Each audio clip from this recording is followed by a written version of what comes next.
메타버스 ETF 중에서 과연 탑픽은 무엇인지 추적 오차율이 넘사벽입니다. 크게 이 ETF를 두 부류로 나눌 수가 있는데 제 개인적으로 봤을 때는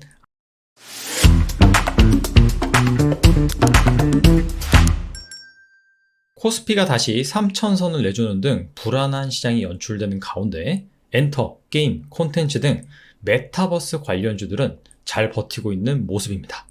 이에 따라서 증시에서 메타버스 관련주에 대한 관심은 더욱 커지고 있는데요. 증권사에서도 이러한 관심을 반영을 해서 일찍이 메타버스 ETF 4종을 출시를 했죠. 지난 13일 메타버스 ETF 4개가 동시에 상장을 했는데 이제 상장한 지 한 17일 정도 지났습니다. 이에 따라서 어느 정도 데이터가 쌓이면서 해당 ETF 중에서 과연 탑픽은 무엇인지 옥석을 가려볼 만한 상황이 왔는데요. 최근에 세상 편하게 부자되는 법 ETF라는 서적이 출시가 됐습니다. 여기에서 제시하는 기준을 참조해서 오늘은 메타버스 ETF 중에서 과연 탑픽은 무엇인지 선정해보는 시간을 갖겠습니다. 먼저 ETF 선정 기준에 대해서 간단하게 말씀드리겠는데요. 가장 중요한 것은 무엇일까요? 뭐니 해도 해당 ETF가 어떤 종목들을 품고 있는지 그 부분을 잘 살펴봐야겠죠. 대부분의 ETF들은 기초 지수가 있습니다. 그 기초 지수와 똑같이 움직이도록 포트폴리오를 구성을 합니다. 따라서 기초 지수가 무엇인지, 해당 지수를 구성하고 있는 종목은 무엇인지 살펴볼 필요가 있고요. 두 번째, 계리율과 추적 오차. ETF를 투자한다면 꼭 알아야 되는 개념입니다. 여기에 대해서 제가 간단하게 설명을 드릴게요. 일단 코스피 200 ETF라는 것이 있어요. 해당 ETF의 자산은 1,000억 원이라고 가정을 하겠습니다. ETF가 상장 지수 펀드잖아요. 그 펀드의 자금이 1,000억 원이 있다. 사람들이 그 펀드에 투자하기 위해서 넣어놓은 돈이 1,000억 원이다. 그렇게 이해를 하시면 됩니다. 근데 이 ETF가 보수가 0.1%예요. 그렇다면 운용사는 1,000억 원의 0.1%, 1억 원을 제외한 999억 원을 코스피 200 지수와 똑같이 움직이도록 해당 ETF의 포트폴리오를 구성을 합니다. 이렇게 ETF의 자산에서 보수를 제외한 것을 ETF의 순자산 가치 NAV라고 합니다. 그리고 이 NAV를 발행 주식수로 나누면 주당 NAV가 되죠.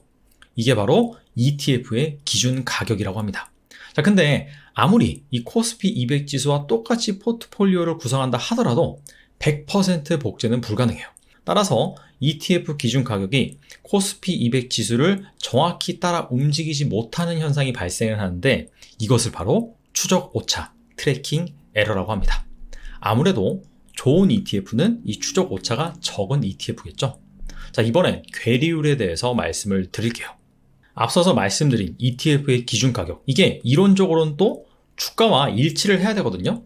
근데 이 매수 매도세에 따라서 ETF의 주가가 ETF의 기준 가격과 정확히 일치하지 않는 현상이 발생을 합니다. 이것을 바로 괴리율이라고 한다라고 이해를 하시면 됩니다. 그래서 정리를 하면 추적 오차는 ETF의 기준 가격과 기초 지수의 차이를 말하고요. 괴리율은 주가와 ETF의 기준 가격의 차이를 말합니다. 참고로 이 괴리율을 축소시키기 위해서 LP, 유동성 공급자가 있죠. 자산운용사가 바로 그러한 역할을 담당을 합니다. 그럼에도 불구하고 이 LP가 그렇다고 해서 막 손해를 보면서까지 괴리율을 막 좁히진 않거든요. 그래서 이 괴리율이 낮은 ETF를 고르는 것이 무엇보다 중요하고요. 그런 차원에서 어느 정도 그 ETF가 거래 대금이 잘 나와줘야 됩니다. 유동성이 좀 풍부해야지, 그래야지 이 괴리율이 축소될 수 있습니다. 그렇다면 이 메타버스 ETF 4종에 대해서 본격적으로 한번 살펴보도록 하겠습니다. 여기 표에 메타버스 ETF 4종에 대해서 나와 있죠. 먼저 코덱스 K 메타버스 액티브 같은 경우에는 기초지수가 FN 가이드라는 기수 산출 기관에서 만든 K 메타버스 지수입니다. FN 가이드도 상장사죠. K 메타버스 지수 같은 경우에는 메타버스 키워드와 관련도가 높은 그런 종목으로 구성한 지수다. 그래서 이거를 따라서 포트폴리오를 구성한 게 K 메타버스 액티브다. 근데 여기 액티브라고 나와 있죠. 이게 정말 중요합니다. 대부분의 ETF들은 패시브 펀드예요. 패시브 펀드가 뭐냐? 특정 지수를 똑같이 따라서 움직이는 것을 바로 패시브 펀드라고 합니다. 근데 액티브는 무엇이냐면 자산운용사에서 펀드 매니저가 직접 종목을 고르는 겁니다. 그래서 특정 지수보다 초과 수익을 올리기 위해서 구성한 펀드라고 보시면 돼요. 자, 그래서 코덱스 K 메타버스 액티브 같은 경우에는 일단 K 메타버스 지수라는 그런 기초 지수가 있지만은 여기에다 추가적으로 이 매니저가 직접 종목을 발굴을 해서 포함을 시킵니다. 따라서 이 K 메타버스 지수를 아웃퍼폼, 즉 초과 수익을 올릴 수 있게 포트폴리오를 구성한 그런 ETF다라고 보시면 돼요. 자, 그 다음에 KB스타 아이셀렉트 메타버스 같은 경우에는 아이셀렉트 메타버스 지수를 추종하는데 이 지수는 NH투자증권에서 만드는 거예요. 메타버스 관련 산업에 속하면서 시장 지배력, 우수한 경쟁력, 성장성, 자, 이러한 정성적인 부분을 반영을 해서 종목을 구성한 지수가 바로 아이셀렉트 메타버스 지수입니다. 자, 타이거 FM 메타버스라고 나와 있죠. 자, 이것은 FN 가이드 메타버스 테마 지수를 추종하는 ETF예요. 자, 증권사에서 내놓은 리포트 있죠. 자, 여기에서 메타버스 키워드를 가진 종목들을 선출을 해서 구성한 지수라고 보시면 됩니다. 마지막으로 하나로 FN K 메타버스 MG ETF라고 있어요. 자, 이거는 K 메타버스 MG 지수를 복제해서 똑같이 움직이는 ETF다라고 보시면 됩니다. IT, 통신 서비스, 경기 소비재 이쪽 섹터에서 메타버스 키워드와 관련도가 높은 그런 종목으로 구성하는 ETF다라고 보시면 됩니다. 종목수, 그리고 정기 변경 횟수, 펀드 보수는 다 유사해요. 자, 그렇다면 이 네 가지 ETF의 추적 오차, 괴리율을 한번 비교해 보도록 하겠습니다. 자, 먼저 괴리율을 살펴볼게요. 전반적으로는 그렇게 차이가 많이 나지 않습니다. 자, 괴리율이 ETF의 주가와 ETF의 기준 가격의 차이라고 했죠. 별로 차이가 나지 않는다라고 볼 수가 있고요. 이번엔 추적 오차율 살펴보겠습니다. 추적 오차율은 확실히 천차만별입니다. 자, 일단 K 메타버스 액티브 같은 경우에는 추적 오차율이 상당히 높은데 이거는 나중에 설명을 드릴게요. 먼저 이 세 개 ETF를 비교해 보겠습니다. 타이거 FM 메타버스와 하나로 FNK 메타버스 MG 같은 경우에는 추적 오차율이 낮아요. 0.1% 미만입니다. 대부분. 자, 근데 KB스타 아이셀렉트 메타버스 ETF 같은 경우에는 추적 오차율이 한 0.3%, 0.5%. 확실히 타이거와 하나로에 비해서는 높죠. 자, 그리고 코덱스 K 메타버스 액티브 같은 경우에는 추적 오차율이 넘사벽입니다. 너무 높아요. 그래서 코덱스 K 메타버스 액티브가 안 좋은 ETF냐? 자, 그것은 전혀 아닙니다. 자, 왜냐하면은 앞서서 말씀드린 것처럼 액티브 ETF잖아요. 즉, 기초 지수보다 초과 수익을 올리도록 설정한 ETF입니다. 자, 그렇기 때문에 오히려 코덱스 K 메타버스 액티브 같은 경우에는 기초 지수와 추적 오차율이 높으면 높을수록 더 아웃퍼폼 하고 있는 것이기 때문에 좋다고 말씀드릴 수가 있어요. 자, 이번엔 거래 대금과 상장 후 수익률을 한번 살펴보도록 하겠습니다. 유동성이 중요하다고 앞서서 말씀드렸죠. 그래서 설정 이후 일평균 거래 대금을 비교해보면 타이거 FM 메타버스, 코덱스 K 메타버스 액티브가 압도적으로 거래 대금이 풍부하게 나오는 것을 알 수가 있습니다. 자, 수익률 같은 경우에는 아직 설정하고 나서 한 17일 정도밖에 지나지 않았기 때문에 그렇게 중요하지 않지만, 자, 그럼에도 불구하고 자, 성과가 이렇게 나타났다. 참조를 하시면 될 것 같아요. 자, 이번엔 가장 중요한 ETF가 어떤 종목들을 품고 있는지 그 구성에 대해서 살펴보도록 하겠습니다. 자, ETF의 섹터 구성입니다. 코덱스 K 메타버스 액티브 같은 경우에는 엔터가 가장 높죠. 그 다음에 게임, 콘텐츠입니다. 하지만 이 세 개 업종이 거의 비슷비슷해요. 자, 그 다음에 플랫폼이 16%고요. 그 다음에 거의 비중이 없죠. IT 하드웨어가 1%입니다.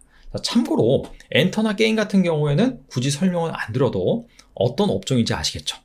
엔터는 연예기획사, 게임은 게임이죠. 자, 콘텐츠는 무엇이냐? 영화, 드라마, 특수효과 등을 만드는 기업이고요. 그 다음에 VR, AR 관련된 콘텐츠를 만드는 제작사가 여기에 포함이 됩니다. 플랫폼은 네이버와 카카오처럼 그런 인터넷 플랫폼이라고 보시면 되고요.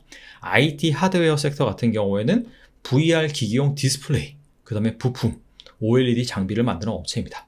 자, 이번엔 KB스타 아이셀렉트 메타버스 한번 살펴볼게요.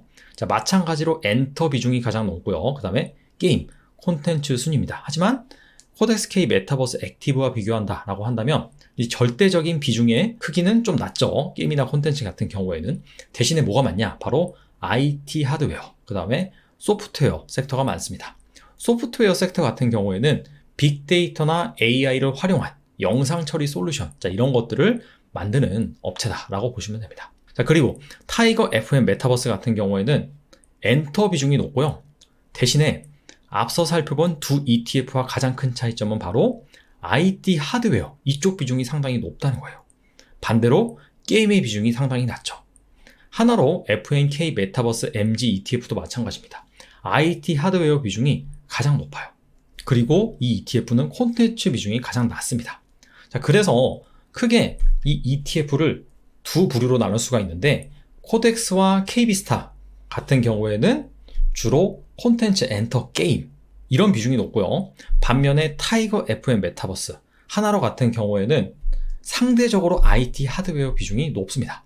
제 개인적으로 봤을 때는 IT 하드웨어 비중이 높은 것보다는 이 콘텐츠나 게임 엔터 이쪽 비중이 높은 것이 더 밸류가 있다고 생각을 해요. 자, 왜 그러느냐? 사실 페이스북의 자회사 오큘러스 같은 경우에는 VR 기기를 만들죠. 근데 여기에서 다루고 있는 ETF에서 IT 하드웨어를 만드는 기업들 같은 경우에는 이렇게 직접적으로 VR 기기를 만드는 그런 기업들이 아니라 여기에 들어가는 디스플레이라든지 부품이라든지, 그리고 이 디스플레이를 구현하기 위한 장비를 만든다든지, 약간 메인보다는 서브적인 성격이 강합니다. 그리고 긴 역사를 살펴봤을 때 사실 닷컴 버블이 일어나고 나서 이 통신 업체들 주가가 엄청나게 올랐었죠. 하지만 그 이후에는 이 스마트폰을 만드는 업체들의 밸류가 더 높아졌고요. 그 다음에는 어플리케이션, 아마존이라든지 구글이라든지 페이스북이라든지 이렇게 서비스, 콘텐츠를 만드는 기업들의 밸류가 더 높아졌습니다. 자, 그런 관점에서 메타버스 같은 경우에도 초기에는 이 IT 하드웨어 이쪽이 부각받을 수 있을지언정 나중으로 가면 갈수록 이 콘텐츠라든지 서비스를 만드는 기업들의 가치가 더 높아질 거라고 생각을 합니다. 정리를 해보겠습니다.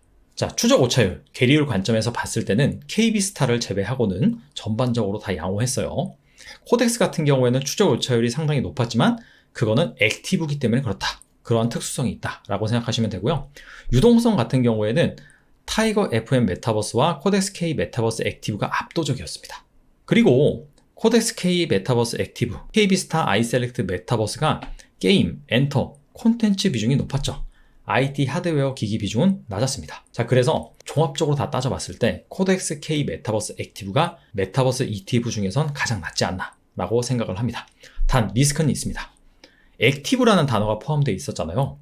즉 삼성자산운용이 물론 기초지수는 참조를 하지만 이것보다 초과 수익을 올리기 위해서 직접적으로 종목을 셀렉을 해서 편입을 시킵니다. 그렇기 때문에 무엇보다도 이 삼성자산운용의 운용 능력이 중요하다. 이 부분은 어떻게 본다면 장점이 될 수도 있고 리스크가 될 수도 있겠죠. 그래서 이런 부분들을 잘 감안을 하셔서 여러분들이 의사결정을 하셨으면 좋겠습니다. 자, 지금까지 세상 편하게 부자 되는 법 ETF 이 서적에서 제시한 기준을 참조를 해서 최근에 상장한 이 메타버스 4종의 ETF 중에서 탑픽을 한번 나름대로의 제 생각을 반영을 해서 골라봤는데요. 자, 이 서적에선 방금 말씀드린 좋은 ETF를 고르는 방법, 필수 지식 이런 것도 다루고 있지만 메타버스, 친환경, ESG, 2차전지, 블록체인 등 앞으로 10년을 좌우할 메가 트렌드가 무엇인지 그 부분에 대해서 소개를 해주면서 여기에 투자하는 주요 국내 해외 ETF에 대해서도 일목요연하게 잘 정리를 하고 있습니다. 자, 추가적으로 우리가 연금 계좌라든지 이런 것들을 활용해서도 ETF를 다 매수를 하잖아요. 자, 그래서 이런 것들을 활용함에 있어서 꼭 알아야 되는 필수 지식 역시 담고 있습니다. 자, 최근에 시장이 상당히 어렵죠. 자, 그러다 보니까 개별 종목 투자가 더 어렵게 느껴지기도 합니다. 자, 그래서 바쁜 직장인, 그리고 난 종목을 잘 고를 자신이 없다 이런 분들 같은 경우에는 꼭 이 책을 참조를 하셔서 현명한 그런 ETF 투자를 하셨으면 좋겠습니다. 오늘은 여기까지 하겠습니다. 감사합니다.